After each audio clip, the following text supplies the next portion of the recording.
Hello guys, we are so glad to see you today.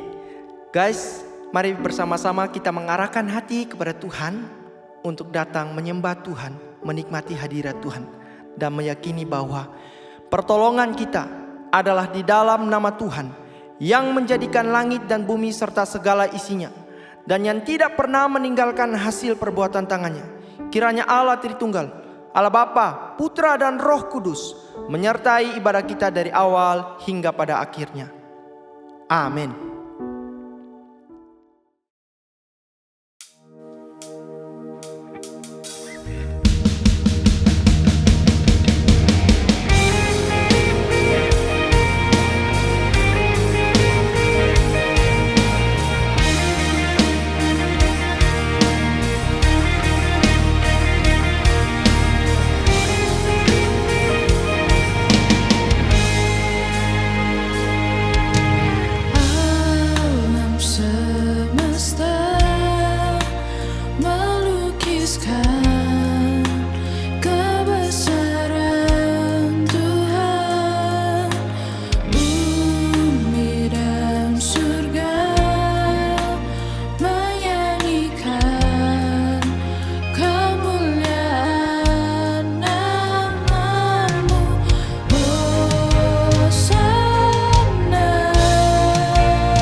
Shalom teman-teman, mari kita bersama-sama mau menyorakkan namanya. Kita mau bersama-sama meninggikan namanya.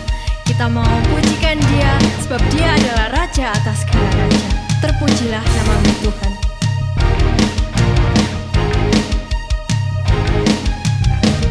Terpujilah nama-Mu Tuhan, kuat dan penuh kemuliaan. Satu suara kami nyatakan, kebesaran-Mu tetap selamanya.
Pujilah nama-Mu Tuhan,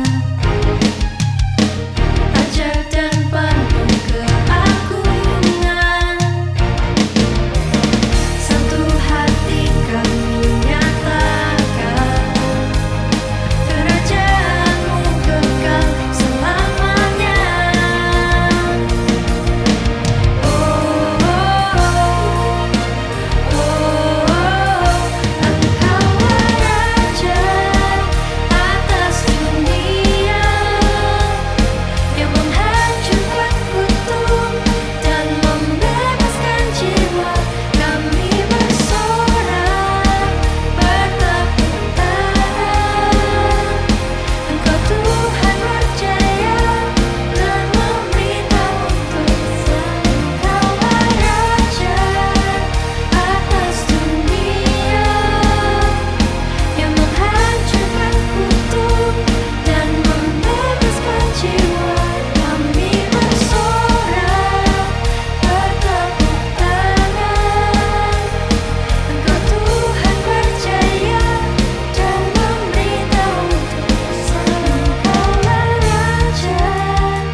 Mari saat ini kita persiapkan hati kita untuk mendengarkan firman Tuhan.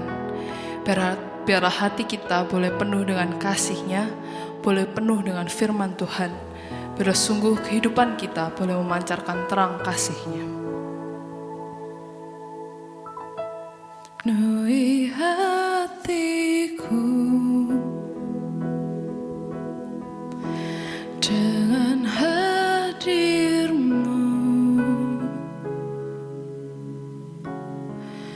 Ku rindu memandang wajah-Mu, oh Tuhan, di dalam kekudusan-Mu. Bawaku dekat dalam hati-Mu.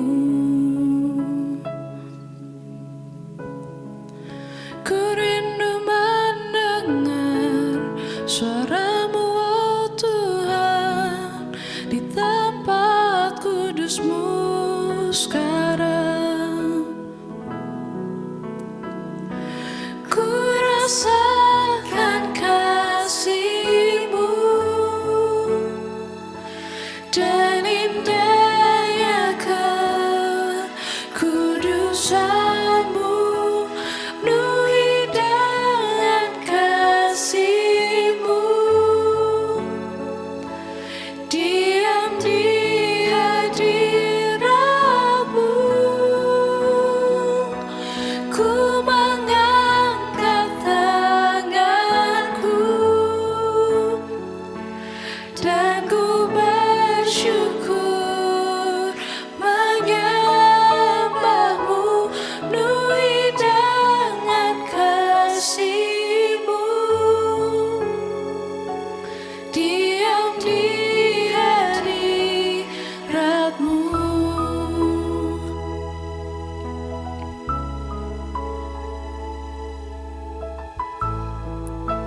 Sungguh penuhi kami Tuhan, penuhi hatiku dengan hadir-Mu. Ku rindu memandang wajah-Mu, oh Tuhan,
penuhi hati kami dengan kasih-Mu, dengan firman-Mu.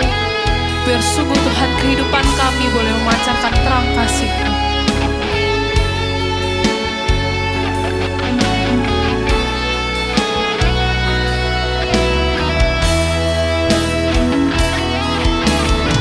Sebab kami mau rasakan kasih-Mu Tuhan.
Halo Bapak Ibu dan teman-teman sekalian, saya Denny Gamadi dan kita akan sama-sama belajar firman Tuhan. Saya ajak kita sama-sama baca dari Yohanes 7 pasal 53 sampai Yohanes 8 ayat 11. LI memberi judul perempuan yang berzina. Lalu mereka pulang masing-masing ke rumahnya, tapi Yesus pergi ke Bukit Zaitun. Pagi-pagi benar ia berada lagi di bait Allah dan seluruh rakyat datang kepadanya. Ia duduk dan mengajar mereka. Maka ahli-ahli Taurat dan orang-orang Farisi membawa kepadanya seorang perempuan yang kedapatan berbuat zina. Mereka menempatkan perempuan itu di tengah-tengah, lalu berkata kepada Yesus, "Rabi, perempuan ini tertangkap basah ketika ia sedang berbuat zina. Musa dalam hukum Taurat memerintahkan kita untuk melempari perempuan-perempuan yang demikian. Apakah pendapatmu tentang hal ini?" Mereka mengatakan hal itu untuk mencobai dia supaya mereka memperoleh sesuatu untuk menyalahkannya. Tetapi Yesus membungkuk lalu menulis dengan jarinya di tanah. Dan ketika mereka terus-menerus bertanya kepadanya, ia pun bangkit berdiri lalu berkata kepada mereka, "Barang siapa di antara kamu tidak berdosa, hendaklah ia yang pertama melemparkan batu kepada perempuan itu." Lalu ia membungkuk pula dan menulis di tanah. Tapi setelah mereka mendengar perkataan itu, pergilah mereka seorang demi seorang, mulai dari yang tertua. Akhirnya, tinggallah Yesus seorang diri dengan perempuan itu yang tetap di tempatnya. Lalu Yesus bangkit berdiri dan berkata kepadanya, "Hai perempuan, di manakah mereka? Tidak adakah seorang yang menghukum kau?" Jawabnya, "Tidak ada Tuhan." Lalu Yesus berkata, "Aku pun tidak menghukum engkau. Pergilah dan jangan berbuat dosa lagi mulai dari sekarang." Ada cowok sama cewek yang baru kenal 3 bulan dan mereka janjian buat ketemu di sebuah kedai kopi. Mereka janjian jam 3 sore. Nah, seperti biasa si cewek udah dandan, udah wangi, dia duduk di situ. Diliatin jam, tuh cowok nggak datang-datang. 3:10, celingak-celinguk, nggak datang. Dia pesen kopi dulu. Sampai dia minum dikit-dikit ya, kalau perlu minum lagi, keluarin lagi ya, tapi kan ada jijik kan. Dia nungguin terus, 3:30, itu cowok nggak datang juga. Dia liatin jam, dia liatin handphone, udah nonton kali itu serial Korea berapa seri, terus sampai jam 4 itu cowok nggak datang-datang. Dia udah message, "Kamu udah di mana?" Nggak dibales. Udah di mana jam 4:10? OTW. Nah, OTW itu multi tafsir ya. Kita nggak tahu on the way atau on the way atau on the WC ya. Saya nggak tahu dia ada di mana. 4:30 dari jam 3, 4:30 baru nongol. Padahal sama-sama jamnya WIB, waktu Indonesia bagian barat. Dia baru datang, nyantai banget duduk. Udah lama di sini? Waktu ditanya udah lama di sini dan duduk dengan gaya nyantai banget. Si cewek emosi setengah mati. kamu kemana aja? Nah, ini ceritanya mereka udah saling percaya ya. Jadi nggak jaim-jaim, enggak kok, baru 5 menit kok. Nggak begitu, ini udah apa adanya gitu ya. Marah si cewek, oh lumayan lama ya. Ya, sorry. Gua tadi ini, kasihkan main game. Nah, si cowok nggak ada rasa bersalah.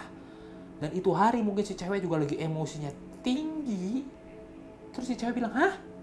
Kamu ngegampangin gitu aja? Kamu udah telat 1,5 jam. Dan kamu ngegampangin masalah ini. Si cowok terus bilang dengan entengnya, iya, kurasa ini bukan masalah besar.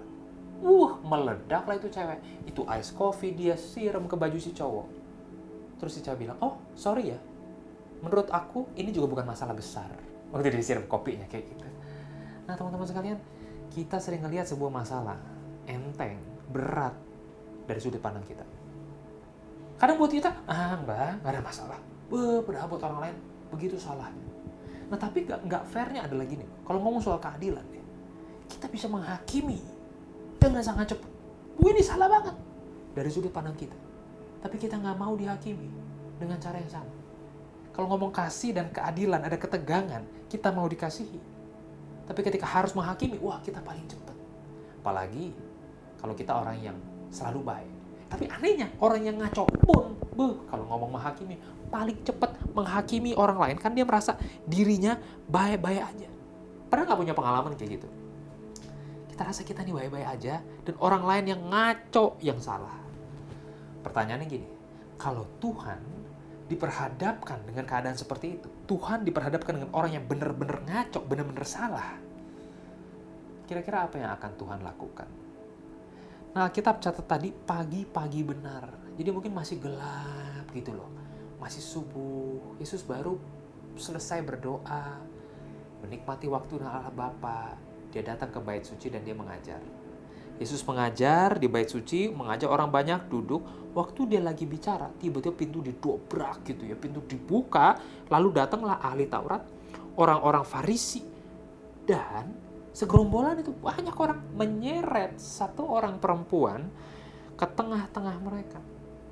Jadi tengah semua orang lagi kumpul, ditaruh brak perempuan ini. Lalu dia bilang, guru, perempuan ini penzina. Dan dia tertangkap basah sedang berzina. Dalam hukum Musa, kita harus melempari perempuan yang demikian sampai mati. What do you say? Menurut kamu kita harus apakan dia? Nah, tanpa ngomong apa-apa, semua orang jadi tegang gitu loh. Karena ini tempat pengajaran, bisa jadi tempat eksekusi hari itu. Dirajam sampai mati. Ngeri sekali rajam itu. Karena waktu satu batu dilempar, jelek. Nembus kerobek daging, kerobek urat, keretakin tulang sedikit. Waktu dia baru tangannya mau coba tarik batu itu keluar, dihujam batu yang kedua, jerep. Tulang patah, kulit robek, daging tersayat masuk batu kedua. Terus blep, bukan pakai batu kolam yang polos halus itu ya. Batu yang tajam dilempar dengan laki-laki pemuda sekuat tenaga. Sampai hancur badannya, sampai dia udah meregang nyawa, gemeter, kehabisan darah dan oksigen. Batu yang paling besar akan diambil, bam, dipecahin di atas tengkorak si perempuan itu. Gitu ngerinya, dan semua orang nunggu Yesus. Guru, Rabi, mereka panggil Rabi. Apa jawabmu? Tapi Yesus nggak ngomong apa-apa. Yesus membungkuk ke tanah, lalu menulis di tanah dengan jarinya. Yesus menjawab dengan silence. Elegan banget. Dia jawab dengan silence, dia tetap diam. Ada keheningan kuasa ilahi yang dia jawab gitu loh. Cara Yesus ngejawab dia begitu. Dia mengalihkan perhatian yang tadinya, gimana nih, mesti gimana? Pada semua melihat si perempuan kepada dirinya. Tuh dia nulis di tanah. Semua orang ngeliatin Yesus. Dan apa yang Yesus tulis? Apa? Nah, kita nggak tahu, Alkitab nggak catat Yesus tulis apa di tanah. Tapi kata Yunaninya itu menunjukkan bahwa Yesus writing against. Dia menulis sesuatu yang sebetulnya menentang orang Farisi dan ahli Taurat itu. Ya mungkin Yesus menulis sebuah perintah Allah yang melawan orang-orang berotoritas itu dengan dosa mereka sendiri. Mungkin misalnya. Ketika mereka terus akhirnya nyanyi, Rabi, jawab dong. Mesti diapain orang yang seperti ini? terus, "Oi, jawab!" Cuma teriak-teriak, "Woi, guru, jawab, cepat, katakan sesuatu, putuskan!" Mereka teriak-teriak. Akhirnya Yesus berhenti menulis, dia berdiri. Yesus lihat semua orang di ruangan itu, dari ujung sampai ujung, dari yang paling tua, paling suci, paling tinggi jabatannya, sampai anak muda yang ikut karena rasa ingin tahu. Lalu Yesus berkata begini, "Barang siapa di antara kalian yang tidak berdosa, ambil batu, lempar duluan." Terus dia tunduk lagi, dia tulis-tulis lagi di tanah. Nah, hukum Taurat mengatakan, Ulangan 19, bahwa saksi juga haruslah orang yang tidak bersalah. Dan mereka lah yang harus lempar terlebih dahulu. Ulangan 13. Saksi yang tidak bersalah harus lempar terlebih dahulu. Jadi benar ya Yesus bilang itu. Siapa di antara kalian yang tidak bersalah? Ayo lempar duluan.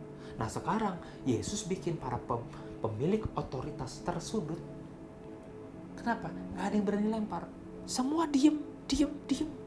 Nah lihat gak di sini, Bapak Ibu, teman-teman sekalian. Orang Farisi selalu merasa diri mereka baik-baik saja. Dan mereka punya segala hak buat menghakimi orang lain. Mereka lihat bahwa mereka bersih.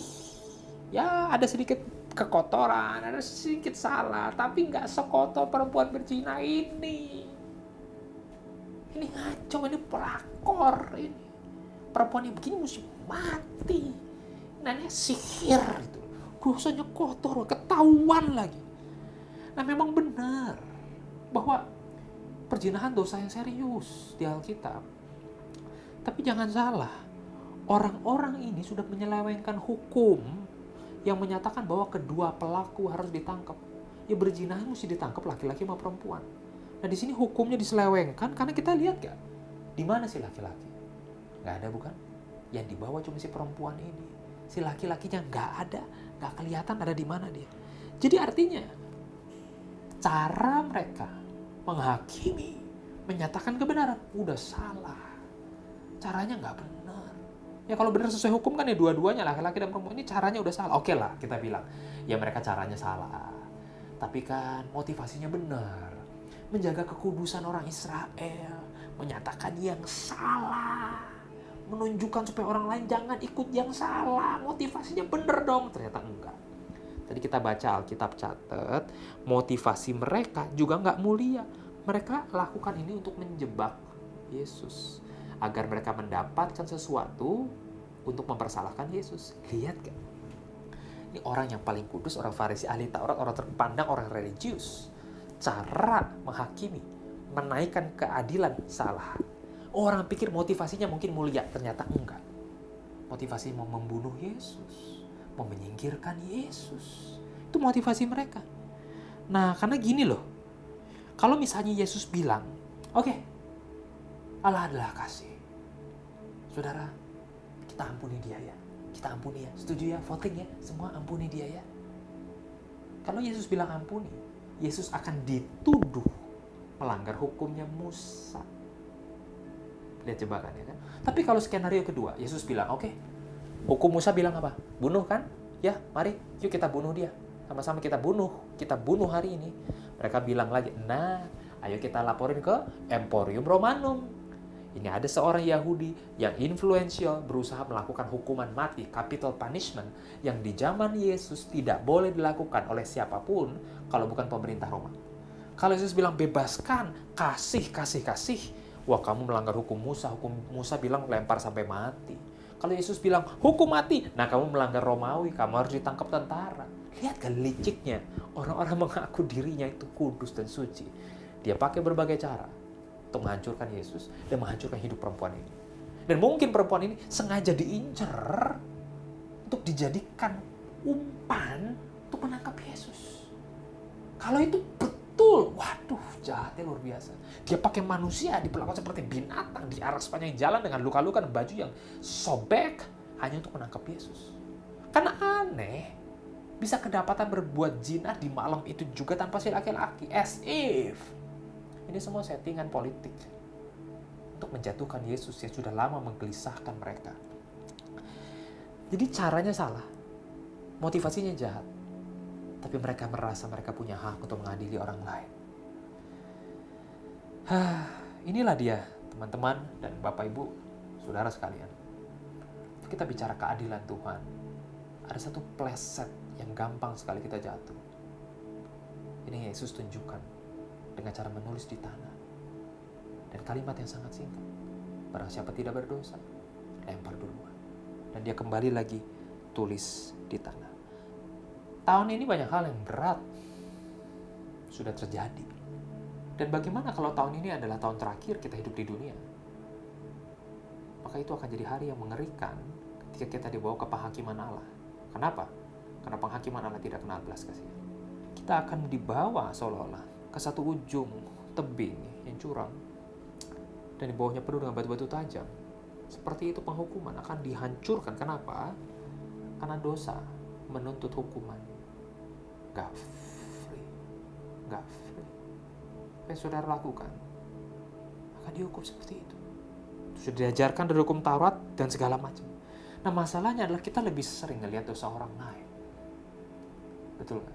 Kita di satu saat menjadi hakim yang sangat tajam melihat orang lain, tapi sangat tumpul dan mengasihani diri sendiri.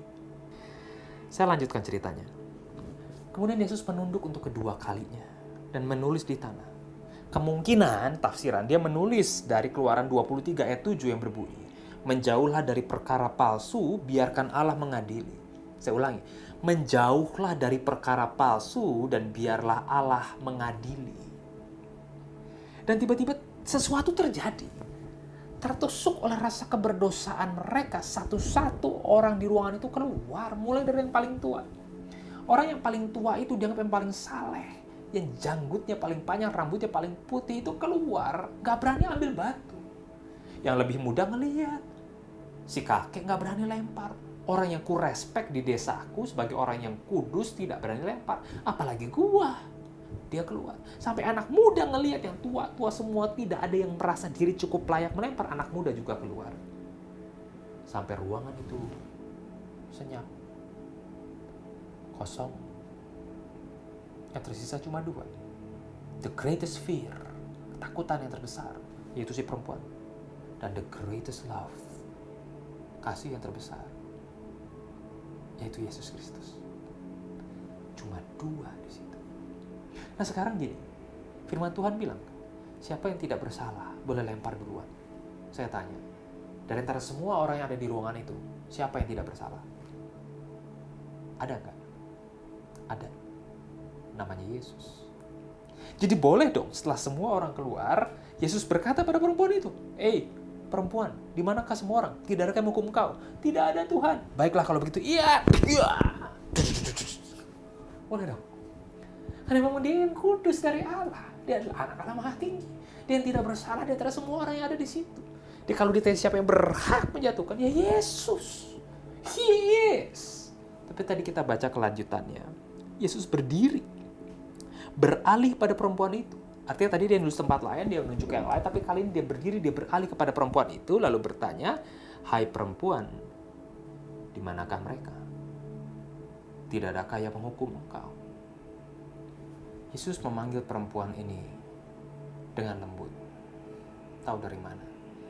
Karena Yesus panggil dia, hai perempuan, itu adalah sebutan yang sama yang Yesus pakai ketika Yesus memanggil ibunya.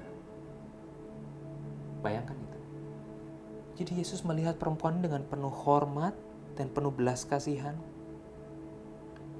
Dan tidak ada satu orang pun yang berdiri bersama dengan dia waktu dia dikondem kecuali Yesus. Pernah nggak kita dikondem, dihakimi, disalahkan? Siapa yang berdiri di samping kita waktu itu?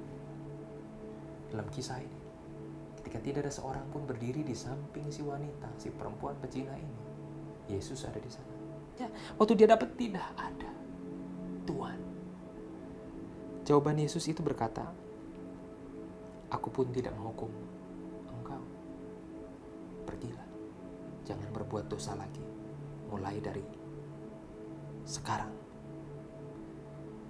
Setelah mengampuni, Yesus arahkan perempuan ini kepada hidup yang baru. Semua orang masuk ke ruangan itu. Yang para pelempar keluar sebagai manusia yang sama. Perempuan ini masuk sebagai seorang yang berdosa. Keluar sebagai ciptaan yang mengenal anugerah Tuhan. Dia mengalami ketegangan, harusnya diperlakukan dengan jahat berdasar standar keadilan yang memang Allah sudah tentukan. Dia keluar sebagai orang yang bilang, I know the grace of God. Di sini kita bisa berpikir, Yesus kok ngegampangin dosa sih? Jelas-jelas dia salah. Nanti dia gak ada kapoknya dong.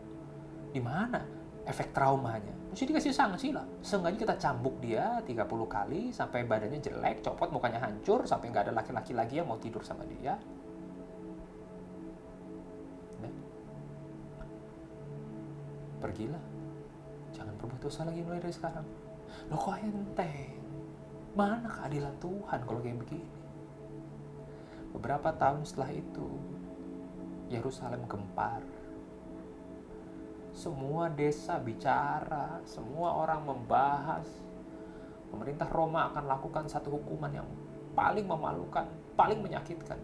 Crucifixion, di mana orang dipaku ke batang pohon yang besar, digantung, dan mati perlahan-lahan dengan sangat menyakitkan.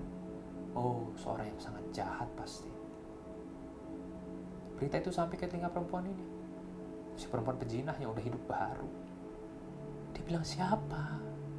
Siapa orang yang sejahat itu sampai pemerintah Roma mau bunuh? Dia ikut bersama semua rombongan ke Yerusalem. Dari kejauhan dia coba masuk dari keramaian untuk lihat siapa. Karena dia pernah ada di posisi itu. Dia pernah ada di posisi hampir dibunuh, udah habis-habisan, sedikit lagi darahnya habis. Dia tahu rasanya mau dieksekusi mati seperti apa. Dia lari di tengah kerumunan. Ini tidak Alkitab catat, tapi saya bayangkan kalau dia ada di situ, dia mau lihat siapa. Waktu dia lihat mata orang itu, dia kenal mata orang itu. It was Jesus. Sekarang kita baru mengerti di titik ini. Allah penuh kasih, tapi keadilan harus tetap ditegakkan. Di mana keadilan ditegakkan? Di atas kayu salib. Saya katakan, dosa harus dihukum. Di mana diselesaikan dosa itu? Di atas kayu salib yang ngeri. Dia mati. Sebagai bentuk keadilan Allah harus ditegakkan. Yesuslah sang kasih. Yesuslah sang keadilan itu. Ketika kita mendengar kisah ini, kira-kira kita lebih mirip yang mana? Apakah kita mirip orang Farisi yang merasa diri kita baik-baik saja dan kita gemar sekali melihat kesalahan di sana sini yang mengganggu kita? Atau kita mirip perempuan berzina ini? Ya, kita lakukan berkali-kali tapi belum ketahuan aja. Tapi ya sebenarnya kita hancur. Kita kotor. Kita nggak bisa kembali lagi murni seperti dulu. Di bait suci hari itu, semua orang berdosa kecuali Yesus. Perempuan berdosa jelas. Tapi semua orang yang datang, termasuk orang Farisi dan ahli Taurat juga sama berdosanya. Bedanya bukan waktu mereka masuk, bedanya waktu mereka keluar. Masuk semua sebagai pendosa kok. Keluar sebagian sebagai orang yang kembali lagi ke hidup lama mereka. Tapi perempuan ini keluar sebagai ciptaan yang baru. Waktu seseorang berjumpa dengan Yesus, dia mengerti keadilan Allah tidak bisa dikompromikan. Dan itu semua terjadi di atas kayu salib, di mana justice of God ditegakkan. Dan ketika orang berjumpa dengan Allah, dia tahu kasihnya besar, dirinya tidak layak. Orang yang paling hancur, paling ngerti anugerah Tuhan. Oh, tidak semua. Tapi kalau saudara adalah orang yang hancur, saya berharap saudara orang yang paling mengerti betapa besar pengampunan Tuhan. Sebab ada di luar sana orang yang paling hancur, tapi merasa diri baik-baik saja. Celakalah. Oh, keras sekali. Ya iya. Dia tidak pernah merasa bahwa dia butuh kasih karunia Allah. Dia menertawakan setiap hal-hal yang berbau rohani. Dia menertawakan kematian Kristus. Jangan jadi orang yang ada di situ. Ingatlah, kita ini debu, kita ini kotoran. Kotor, kenajisan semua sudah digantung di atas kayu salib. Allah menerima engkau dan aku apa adanya. Dia peluk, Dia tidak peduli seberapa bau, seberapa kotornya kita, seperti anak yang hilang, pulang saja kerja menjaga babi. Ayahnya berlari kepada dia dan mendekapnya. That's exactly what Jesus would do when he meets you. Dia gak peduli betapa kotornya kita. Dia gak peduli betapa baunya kita. Dia cuma mau kita pulang ke pelukan. Dia bilang, I have settled the justice. Now let me show you love. Mari kita berdoa. God, love and justice belong to you. Ada saat di mana kami butuh untuk bisa melihat sesuatu dengan jelas, menilai benar atau salah. Tapi ketika saatnya kami harus menudingkan jari kami, berikan kami sudut pandang salib. You are God in heaven, and here we are on earth. So let my words be few. Teach us to do mercy, to love justice, and to walk humbly. Supaya kami bisa berhadapan dengan Engkau muka dengan muka, tanpa selubung satu hari kelak, dan memelukmu sendiri, dan tanganmu yang berlubang paku. Karena di dalam dirimu itulah keadilan dan kasih jadi satu. Dalam nama Yesus Kristus, Tuhan dan sahabat kami, the propitiator of our sin, and our beloved friend who died for us and raised again, we pray. Amen. God bless you. Have a good day. Puji nama Tuhan, kita sudah mendengarkan firman Tuhan. Terima kasih untuk penginjil Dani Gamadi yang telah menyampaikan firman Tuhan pada hari ini.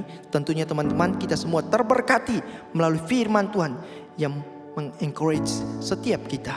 Teman-teman, saya mengajak setiap kita untuk bersama-sama mempersiapkan hati kita untuk masuk di dalam doa syafaat. Mari kita berdoa.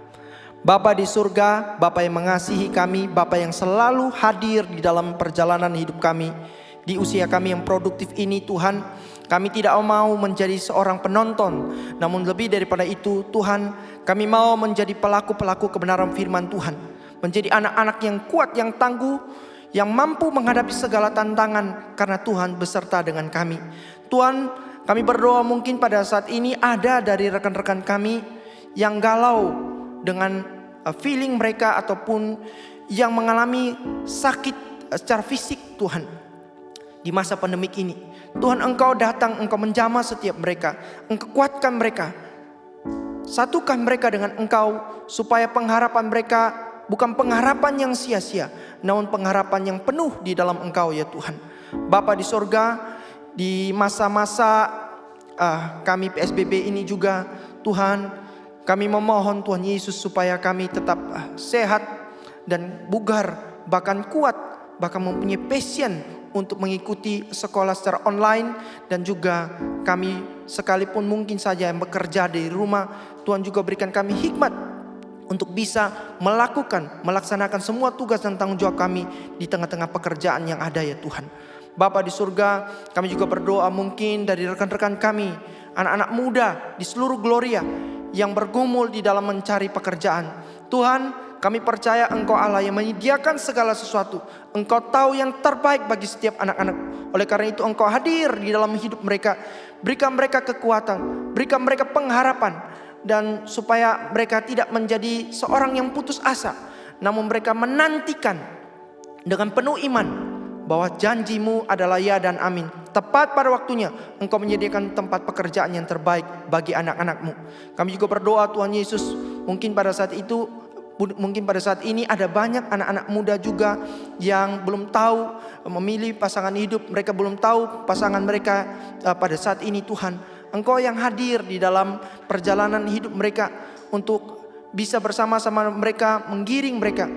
Mereka mengetahui teman hidup yang terbaik bagi masa depan mereka ya Tuhan. Bapa di surga, inilah seruan doa kami. Kami serahkan ke dalam tangan Tuhan. Biarlah Tuhan yang menjawab setiap pergumulan hidup kami menurut waktu dan kehendak-Mu ya Bapa. Di dalam nama Yesus, Allah kami yang hidup, kami berdoa dan kami sungguh mengucap syukur. Amin.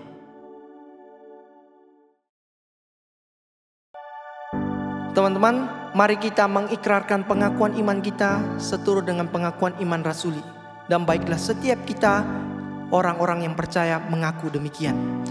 Aku percaya kepada Allah, Bapa yang Maha Kuasa, Khalik langit dan bumi, dan kepada Yesus Kristus, Anak yang tunggal Tuhan kita, yang dikandung dari Roh Kudus, lahir dari anak darah Maria, yang menderita sengsara di bawah pemerintahan Pontius Pilatus, disalibkan, mati dan dikuburkan, turun ke dalam kerajaan maut.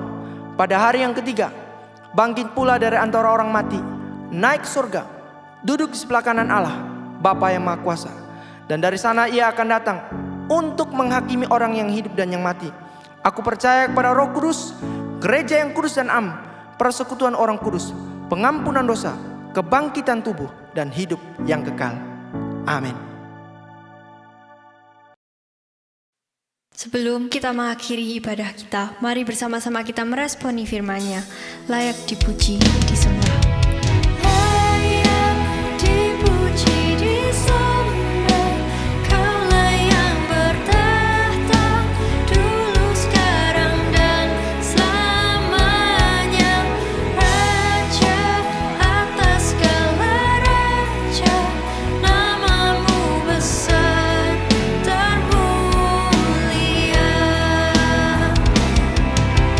Layak dipuji, disembah. Kaulah yang bertahta dulu, sekarang, dan selamanya. Raja atas segala raja, namamu besar termulia. Namamu besar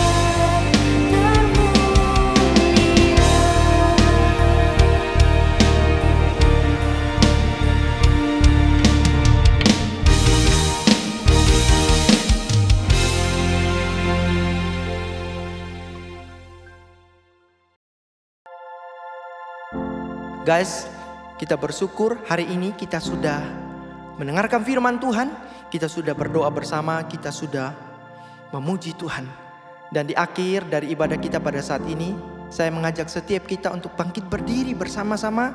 Kita mengarahkan hati kepada Tuhan dan menerima berkat daripada Tuhan. Kiranya kasih yang agung, kasih yang mulia, kasih yang tidak terbatas dari Allah Bapa, anugerah keselamatan yang kekal dari Tuhan kita Yesus Kristus, pimpinan penyertaan dari Allah Roh Kudus akan menyertai kehidupan kita mulai dari saat ini sampai Maranatha, bahkan sampai selama-lamanya. Amin. Guys, stay healthy. Sampai jumpa di dalam online service berikutnya. Tuhan Yesus memberkati kita. Bye.